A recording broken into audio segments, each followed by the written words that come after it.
झारखंडी कैसे डिफाइन होगा, उसकी परिभाषा नहीं है। नियोजन नीति कैसे बनेगी, नियोजन नीति नहीं है। कहीं को आप डिस्प्लेस्ड कर रहे हैं, विस्थापन कर रहे हैं, विस्थापित कर रहे हैं, उसकी पुनर्वास की कोई नीति नहीं है। आप झारखंड में जब चुनाव को देखते हैं तो वहाँ पर आपके पास 100% सांसद विधायक झारखंडी माटी के नहीं है। सरकार की सिर्फ अपनी एक नीति है, जो मंत्रियों के फॉर्च्यूनर के लिए नीति बनाई जाती है, जो मंत्रियों के आवास के लिए नीति बनाई जाती है, जो मंत्रियों को वोट कहाँ से लाना उसकी नीति बनाई जाती है। अगर कोई नियम बना रहे हैं तो विधायकों को कितना बेनिफिट हो, सांसदों को कितना बेनिफिट हो, वो इसके लिए बना रहे हैं।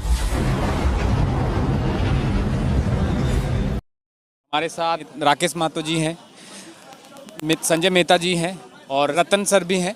तो हम समझेंगे कि क्या इस चीज़ का और जो माहौल बना वो माहौल में कहाँ तक ये लोग खड़े उतर पाएंगे। सर सबसे पहले तो सर आपको झारखंडी जोहार। जोहार जोहार। जो माहौल बना, भीड़ आई, आज 2 सभाएं चल रही थी। आज सुपार्टी का भी हजारीबाग में चल रहा था, आपके यहाँ पे भी था, दोनों तरफ जन सैलाब था, हम भी वहाँ पे गए थे, यहाँ पे भी देखे। तो हम बात करते हैं जयराम महतो की। जिस तरह से यहाँ पे आज भीड़ आई, तो क्या लगता है आने वाले समय में इस भीड़ को जयराम महतो वोट में तब्दील कर पाएंगे? देखिए, एक ऐसे दौर में जब पब्लिक का मोबिलाइजेशन बहुत टफ है, लोगों को एकजुट करना बहुत टफ है। आपने देखा कि मेरी यहाँ पे जो पंडाल था उसमें कुर्सियाँ मतलब भर गई, पूरा मैदान भर गया। दूर दूर से लोग आए, झारखंड के सिर्फ उत्तरी छोटा नागपुर प्रमंडल से लोग नहीं आए, संथाल से आए, कोल्हान से आए, पलामू से आए। तो ये एक उदाहरण यहाँ पर देखने को मिला है कि जनता में एक बहुत बड़ा एक रुझान है और सब चाह रहे हैं कि झारखंड के अंदर एक कुछ बहुत बड़ा पॉलिटिकल रिफॉर्म हो। और लगातार पॉलिटिकल रिफॉर्म की बात हम लोग इसलिए कर रहे हैं क्योंकि ये स्टेट एक बहुत बड़े पॉलिसी के पैरालिसिस से गुजर रहा है। आप जहाँ भी देखिए आपके पास कोई पॉलिसी नहीं है। झारखंडी कैसे डिफाइन होगा, उसकी परिभाषा नहीं है। नियोजन नीति कैसे बनेगी, नियोजन नीति नहीं है। कहीं को आप डिस्प्लेस्ड कर रहे हैं, विस्थापन कर रहे हैं, विस्थापित कर रहे हैं, उसकी पुनर्वास की कोई नीति नहीं है। आप झारखंड में जब चुनाव को देखते हैं तो वहाँ पर आपके पास 100% सांसद विधायक झारखंडी माटी के नहीं हैं। तो उन तमाम मोर्चे पर, चाहे नौकरी की बात हो, चाहे पुनर्वास की बात हो, चाहे नेतृत्व की बात हो, हर जगह एक अतिक्रमण है और हर जगह एक नीतियों की कमी है। ऐसे में झारखंड की जनता जो 3.25 करोड़ है वो एक नीति की मांग कर रही है और लगातार नौजवान भी इसके लिए सड़क पर उतर रहे हैं। इसलिए ये आक्रोश आपको देखने को मिला और एक तरीके से लोगों ने संकल्प लिया है हजारीबाग की धरती से कि परिवर्तन के लिए लोगों ने कमर कस लिया है। और ये परिवर्तन के लिए जो लोगों ने कमर कसा है, मुझे लगता है कि ये संदेश बहुत दूर तक जाएगा जिस तरीके से भीड़ देखने को मिली। आप क्या कहेंगे इस बारे में? जिस तरह से जन सैलाब उमड़ा है और लोग जमा हुए हैं, लोग एकत्रित हुए हैं, तो सभी समीकरण को लगता है कि आप लोग चेंज कर पाएंगे? जोहार आपको और आपके दर्शकों को। जहाँ तक बदलाव की बात है तो हम लोग तो आयोजन किए हैं बदलाव संकल्प महासभा का, लेकिन आज गांधी मैदान में ये देखने को मिला, आप भी देखे होंगे, रिपोर्ट किए होंगे, लोगों में 100% इच्छा है कि बदलाव हो। और बदलाव हो तो मतलब पूरा सिस्टम बदलाव हो, ऐसा नहीं सिस्टम बदलने वाले बदलाव हो, नीति बनाने वाले बदलाव हो, नियम बदलाने वाले बदलाव हो। चूँकि जो आज नियम और नीति बना रहे हैं वो जनता के हक के लिए नहीं बना रहे हैं, अधिकार के लिए नहीं बना रहे हैं। वो जो भी कर रहे हैं सिर्फ अपने लिए कर रहे हैं। अगर कोई नियम बना रहे हैं तो विधायकों को कितना बेनिफिट हो, सांसदों को कितना बेनिफिट हो, वो इसके लिए बना रहे हैं। और इससे क्या होगा कि आम जनता को पूरी तरह से डैमेज हो रहा है।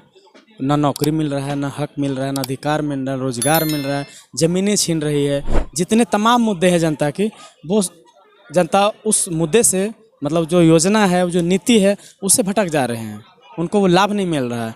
तो जनता में ये आक्रोश है। आप देखते होंगे बड़ी बड़ी पार्टियाँ फंड लगा के और इतना जन सैलाब को लाती है, यहाँ तो लोग अपने फंड से, अपने पैसे से ये जनता आ रहे हैं। तो जनता कहीं ना कहीं पूरा बदलाव के मूड में है और वो चाह रहे हैं कि हम लोग 2024 में बदलाव करें। और ये संकल्प लगभग आज सफल रहा हजारीबाग गांधी मैदान में।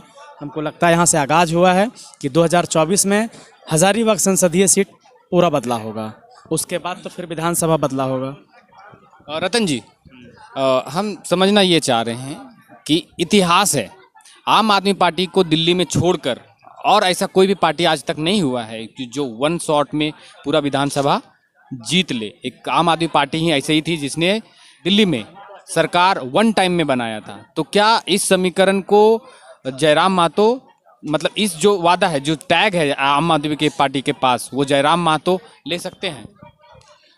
सबसे पहले तो आपके सभी दर्शकों को मैं धन्यवाद करना चाहता हूं और बहुत स्पष्ट तरीके से बताना चाहता हूं कि राजनीति का मतलब है ऐसी नीति जिससे जनता की विकास हो। और पिछले आप अगर यदि 23-22 साल का अध्ययन करेंगे झारखंड के निर्माण के बाद, तो आप देखेंगे कि ऐसी नीतियां ही सिर्फ ऐसी बनी हैं जो सिर्फ नेताओं के हित के लिए रहा है। और अब जो है वो यहाँ की जनता जो है ना, इससे ऊब चुकी है। खास करके यहाँ के नौजवान, खास करके यहाँ के बेरोजगार, खास करके यहाँ के विस्थापित, क्योंकि इन सभी लोगों के लिए कोई नीति नहीं है। सरकार की सिर्फ अपनी एक नीति है, जो मंत्रियों के फॉर्च्यूनर के लिए नीति बनाई जाती है, जो मंत्रियों के आवास के लिए नीति बनाई जाती है, जो मंत्रियों को वोट कहाँ से लाना उसकी नीति बनाई जाती है, जहाँ पर डीजल और पेट्रोल दे करके बसों में, गाड़ियों में भीड़ भर भर के लाई जाती थी। अब ये पैटर्न जो है वो बदलने को है।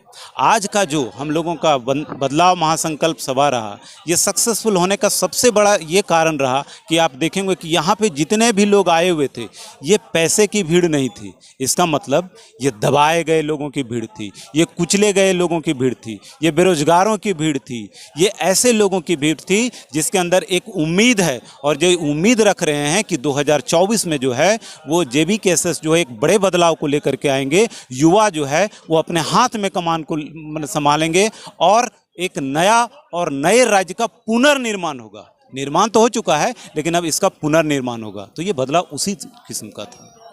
चलिए, ये आप देख रहे थे, ये कार्यक्रम यहाँ पे संपन्न हो चुका है। ये हजारीबाग का गांधी मैदान है। जयराम महतो आए, भाषण दिए, लोगों की भीड़ थी। आने वाले समय में ही देखना होगा कि क्या इस भीड़ को जयराम महतो वोट में तब्दील कर पाते हैं या नहीं कर पाते हैं। अगर आप इस वीडियो को अगर फेसबुक पर देख रहे हैं तो हमारे पेज को फॉलो कर सकते हैं। अगर आप इस वीडियो को अगर यूट्यूब पे देख रहे हैं तो हमारे चैनल को सब्सक्राइब कर सकते हैं। मेरा नाम है अमित और आप देख रहे थे द पंचायत न्यूज़। नमस्कार। Sponsored by Shreya Store.